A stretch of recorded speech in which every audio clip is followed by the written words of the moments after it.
Hey everyone, it's Jacqueline from Pixie Dust, PhD. Up until now, we've gone over a lot of the basic need-to-know information about Disney Vacation Club, but we haven't really done any videos about me and my DVC journey. Today, I'll be updating you with where I'm at with Disney Vacation Club, and also I could really use some advice from you about resale versus direct.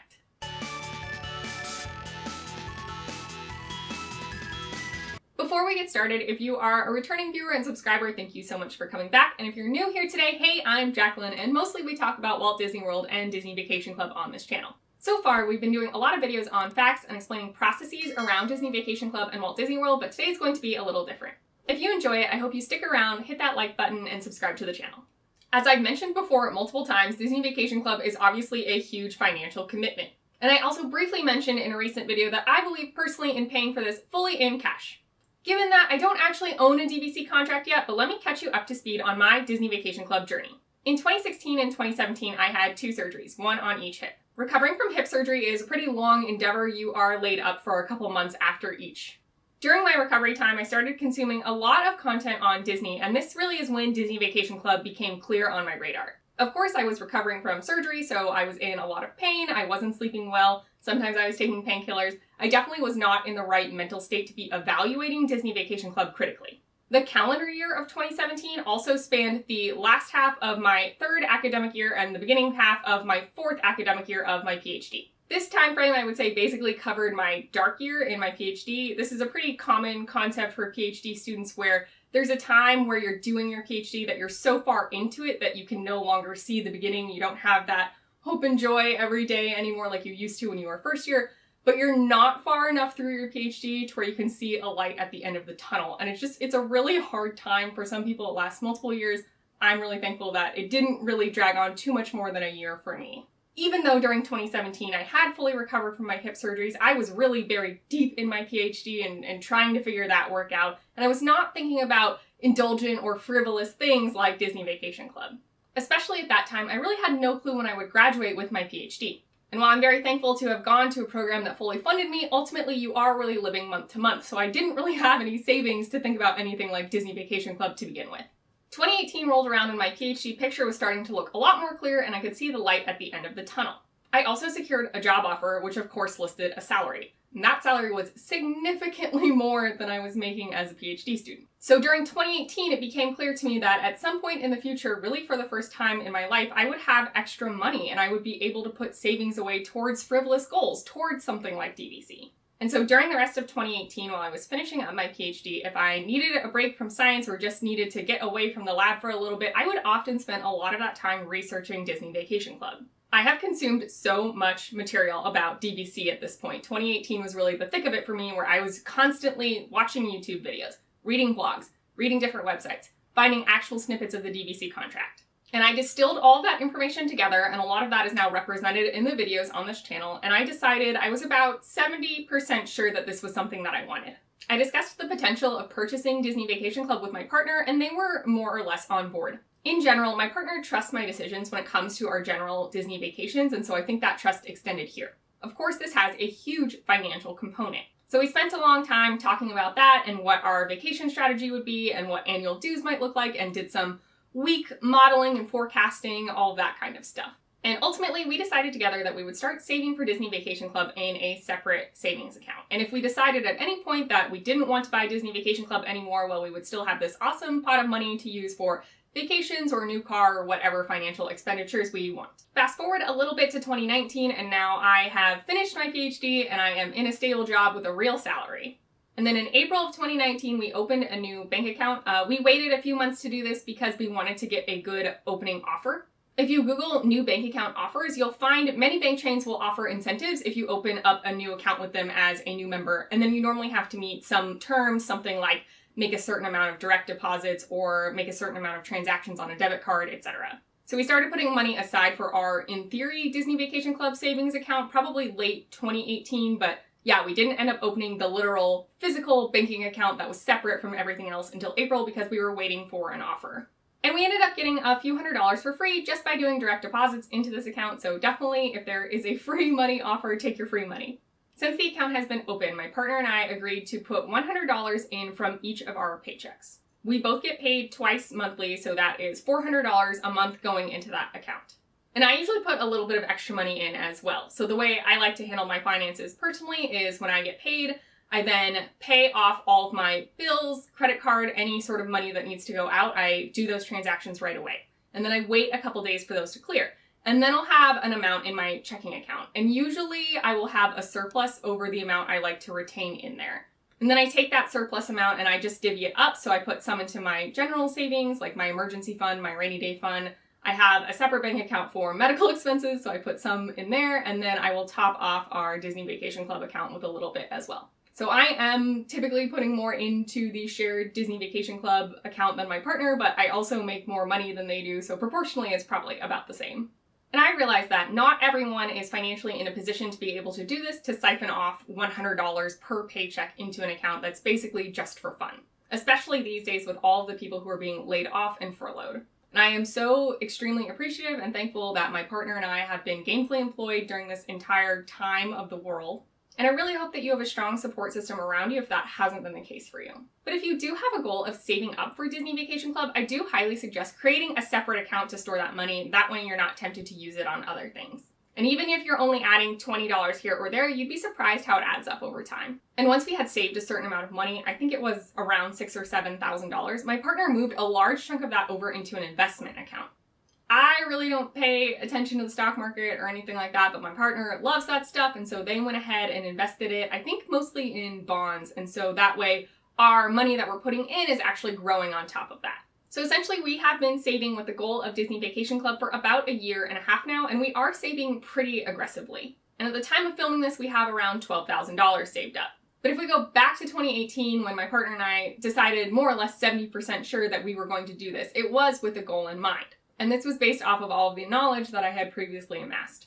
So we had decided, and I say we, but largely this is me, that I wanted a contract at Bay Lake Tower. We were only going to vacation to Walt Disney World about every other year. That's what we do now. And so we didn't need a very big contract. So we were thinking about something like 100 points because we're totally fine staying in a studio. It's just 2 of us. And then use year is not as important, but we tend to go to Disney World in the fall or winter. So maybe like an August use year. And we had weighed all the pros and cons, and it seemed very obvious that the resale market just made sense for us. And why would we buy direct? Currently, if you buy Bay Lake Tower direct from Disney, it's $225 per point. On the resale market, smaller contracts, like 100-point contracts, tend to hover around $150 per point. You can definitely find them at $140 sometimes. They're often as high as $155 per point, somewhere in that range. But basically, you're talking a $70 to $80 per point difference, which for 100 points obviously means $7 or $8 grand. In 2018, when we decided more or less on Disney Vacation Club, resale really made sense for us. An extra $8 grand to get those official member perks wasn't really that appealing.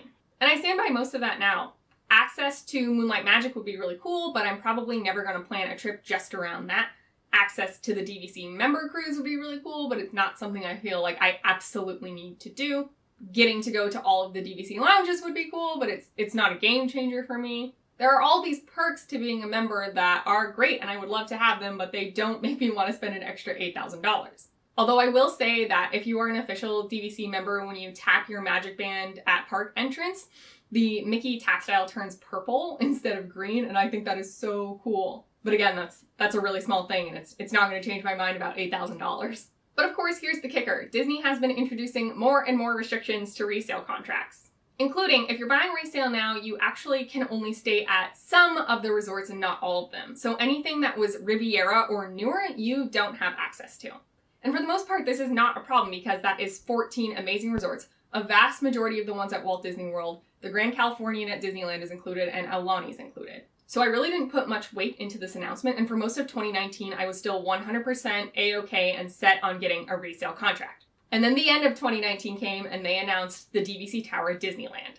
We currently live in the Washington, D.C. metro area, but I definitely want to move to the West Coast. I was born and raised on the West Coast, and then I moved out east for graduate school, and now we're in D.C. for jobs. We don't work in politics, don't worry. But by the time we leave here, I'll probably have been on the East Coast for about a decade. And no hate, I like the East Coast, but I just want to live on the West Coast again. My partner and I in particular both really want to live in San Diego. And San Diego is only a couple hour drive from Disneyland. And while we could use resale points now at the Grand Californian at that 7-month booking window, since if we bought Bay Lake Tower, obviously we wouldn't have our 11-month home priority booking window at Grand Californian, ultimately that's gonna be hard. It's not impossible to book rooms at the Grand Californian at 7 months, but it is very tricky. There is a very limited inventory for the villas at the Grand Californian because this was an add-on to just an existing hotel. The range for the total inventory at the Grand Californian is 48 to 71 rooms total. And only 23 of those are lock-offs, meaning only 23 of them would be studios. So I am not hopeful about being able to use resale points to book a studio at the Grand Californian ever. So in earlier 2019, when I was still very set on resale, I just imagined we would always just be using our resale DVC points for our every other year Walt Disney World trip. And even if we moved to California trips to Disneyland, we just wouldn't use DVC points. But again, then they announced the DVC tower that they're building. I don't think there are specifics about this tower, but it is going to be 12 stories, so I imagine it will have quite a large inventory. And it would be really nice to be able to stay at this new DVC tower, imagining if we're living in San Diego, we could take weekend trips up to Anaheim. But here comes in resale restrictions. If I bought a resale contract, I would not be able to use those points to book a room at this new tower in Disneyland. So now the whole picture has changed for me. I'm not talking about weighing an extra $7 or $8 grand to buy directly from Disney in order to get normal membership perks like access to Moonlight Magic, which I probably won't attend, or to be able to go in the lounges in parks, which is cool, but again, not a deal breaker for me. I'm really now weighing, do I want to pay an extra $8 grand to buy directly from Disney in order to be able to use those points in the future at this new Disneyland DVC resort? Is that flexibility of those points worth it?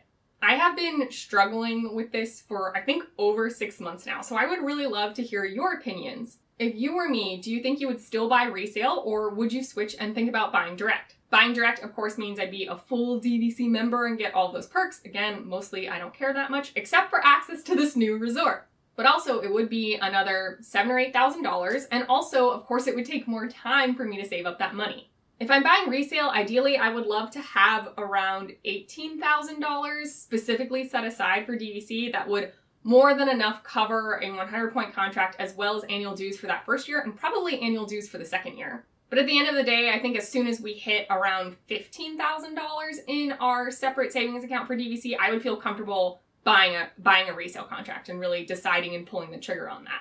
So if we set the minimum goal at $15,000 and I currently have $12,000 saved up, we're 80% of the way there. Meaning in several months' time, once a good contract comes up on the resale market, I could actually buy it soon. However, if I need to, of course, save an extra $8 grand, not only is that the cost of the $8 grand, but that's the cost of another while, probably over a year to save that much more money. I'm not necessarily in a rush to buy DVC, but monetarily it does sort of make sense the sooner you buy it. Those are all the considerations bouncing around in my head, and I really haven't been able to make a firm decision about direct or resale since that DVC tower in Disneyland was announced. So definitely, if you have any thoughts for me, I am 100% soliciting your opinions, your advice. Give it all to me down in the comments below. And let me know where you're at in your DVC journey. Understanding all of the Disney Vacation Club terms and jargon and then making all of these decisions is definitely not a fast process. At least it wasn't for me. I can't wait to hear your thoughts and opinions on my dilemma of direct or resale. Honestly, I think it's going to be very helpful to get some outside voices into my brain.